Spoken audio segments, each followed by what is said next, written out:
Huwag niyo muna sasabihin tayo na kukunin niyo.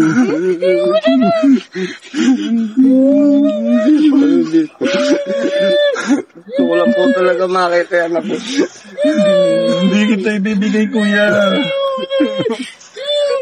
Hindi kita ibibigay, kuya. Sige na. Sige na, kuya. Hindi kita na kukunin kay kuya. Payakap. Hindi lang mag-apo na ito. Gusto ko ito makapiling. Hindi naman kita na kukunin sa kanila.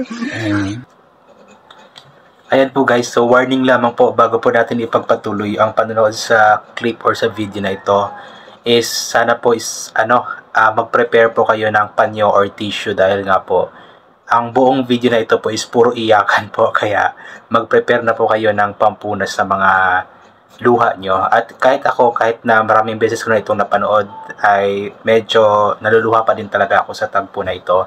Ito po yung araw na takot na takot si Kuya Luis natin na mawalay nga po sa kanyang tatay Tekram kasi ang buong akala talaga niya is kukunin or pabawiin na po siya ng kanyang papa na kakalabas nga lang po ng kulungan. So ipagpatuloy po natin ang panonood at inuulit ko po mag-prepare po kayo ng tissue or panyo baka sakaling bubuhos ang mga luha nyo.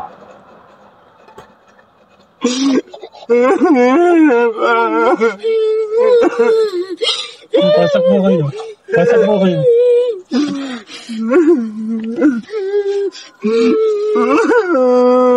Nako.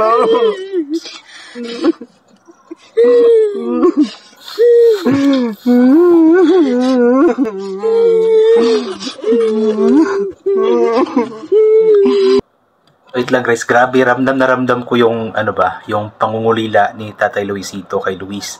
So imagine guys, 6 years nga po na nawalay si tatay sa kanyang pamilya, especially kay Luis. Kaya ganito na lamang po yung kanyang iyak dahil nga po sa labis na pangungulila nga po niya sa kanyang anak na si Luis. At pagdating pa nga po niya ng bahay ay wala si Luis doon kasi nga po ando na ito sa poder ni Tekram. Kaya mas lalo nga po siya nalungkot nang umuwi siya. Kaya ganito na lamang po siya ka-emotional nang makita nga po niya si Luis. Napakatagal lang. Kaya mo na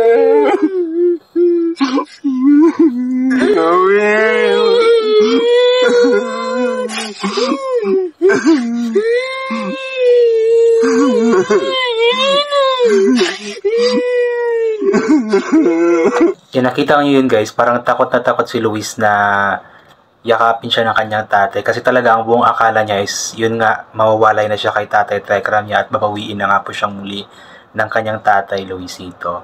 Kaya yan no, kitang kita naman po natin.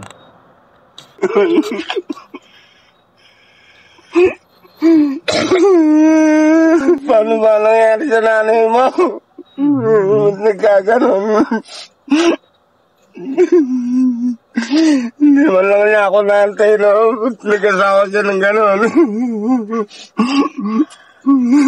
Kaya ng mga malalaki na kayo saka siya nag-asawa.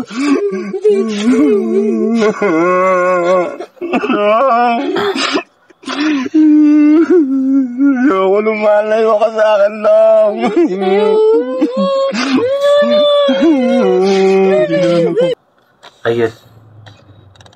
Ayun guys, nung sinabi po ni Tatay Luisito na ayaw niyang malayo pa si Luis sa kanya, ayan, grabe na naman po yung iyak ni Luis kasi nga po, ang buong akala talaga niya is kukunin na talaga siya ng kanyang tatay.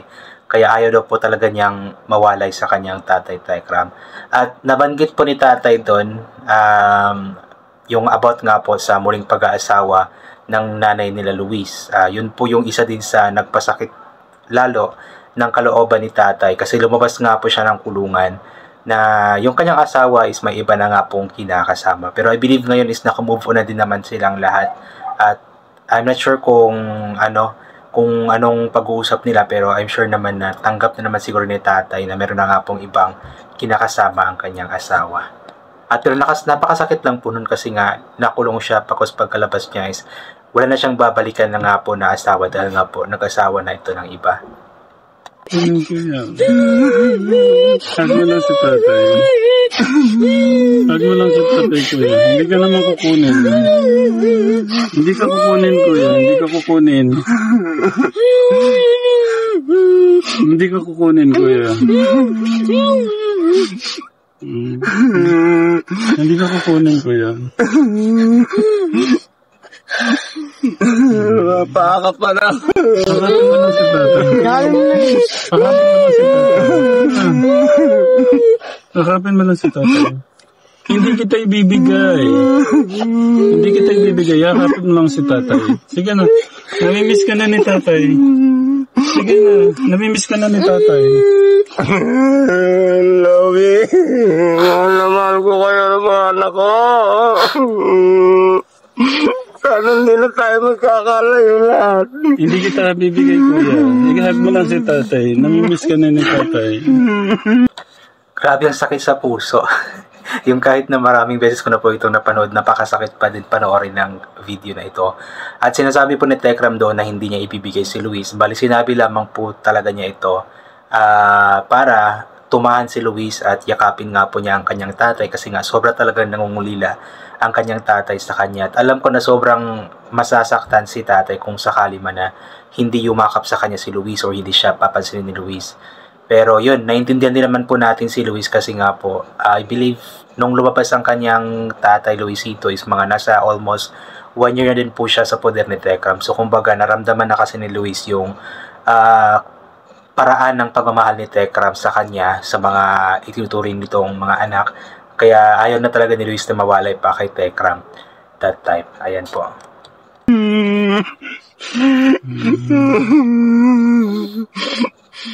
Nakalayo-layo kayo magkakapatid. Yan ang nangyari. Nakakulong lang ako. Ba't nagkaganon?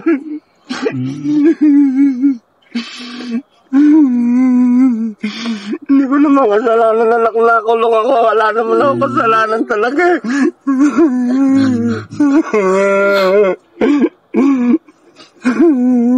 Hindi ka ibibigay. Hindi kita ibibigay. Namiss ka lang ni tatay. Ito lang kita anak makita.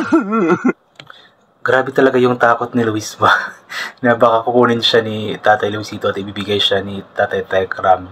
At yung nabanggit din ni Tatay doon na nakulong nga po siya ng wala siyang kasalanan. So may mga nagtatanong kasi kung bakit nga pa nakulong si Tatay. Nakalimutan ko yung buong detalye kung ano nga ba yung kasalanan. Pero yun nga nabanggit ni Tatay na nakulong naman daw siya ng walang kasalanan. So at least after 6 years po is nakalabas po siya sa tulong din po nila Tekram at ng mga taong nagmamahal sa pamilya ni Luis. Hag mo lang si tatay.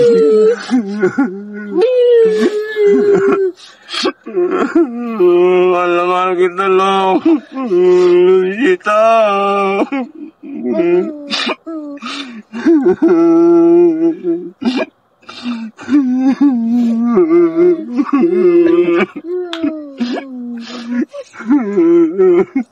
Sana anak ko. Miss na kita talaga, anak. Nung lumaya ako, hinahanap kita na ala ka rin eh.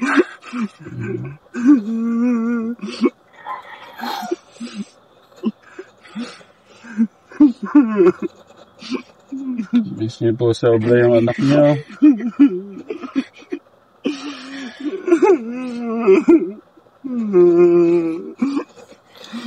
Grabe yung pagkamiss. Ayan mo, nagbabawi ako sa'yo, anak.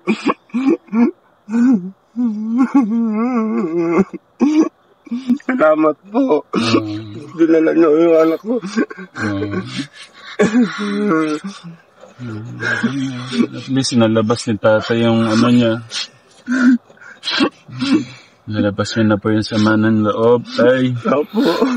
Papaliwanag lang si tatay. Huwag ka nang huwag ka nang mangamba.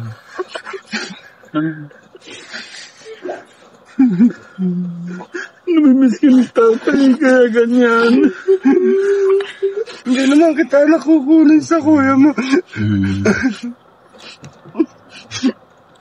Ayun po, sinabi na lamang po ni tatay na hindi siya kukunin kay Tekram nang sa ganun is hindi talaga hindi malulungkot si Luis kasi kitang-kita naman talaga sa video na talagang kapit na kapit talaga si Luis kay Tatay Tekram niya kasi ayaw niyang mawalay dito at ayaw niya pong bumalik sa kanyang pamilya that time kasi alam ni Luis na na sobrang malulungkot talaga siya kung sakali man na iiwanan or iisa sa uli siya ni Tatay Tekram sa kanyang totoong pamilya.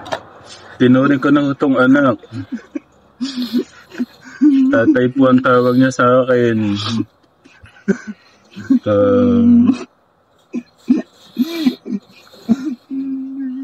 Siyempre, kung ano po yung pasya nyo, ano po yung pasya po ng anak nyo, hindi naman po ako, wala po akong ano doon, wala po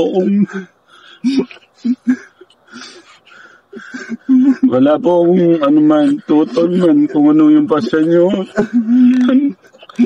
Ayun po, so sobrang sakit na rin po ng kalooban ni Tekram that time kasi nakadepende nga po sa kung ano man ang magiging pasya ni Tatay Luisito. Kung kukunin nga po niya si Luis ay walang magagawa po si Tekram kundi ang sundin po yun, pero dependent pa rin po yun kung ano ang kagustuhan nga po ni Luis. Pero kalaunan din naman po, that day din naman po is nagpaubaya din naman po si Tatay Luisito kasi alam naman po niya na mapapabuti ang buhay ni Luis sa poder ni Tekram. At nakakalungkot lang talaga itong tagpo na ito eh. Anyway, kung gusto niyo po mapanood yung buong vlog na ito, is panoorin nyo po ito sa YouTube channel po ni Tekram at panigurado akong babaha ang mga luha nyo. Ayan. So yun, I think hanggang dito na lamang po muna ito. God bless po and bye for now po.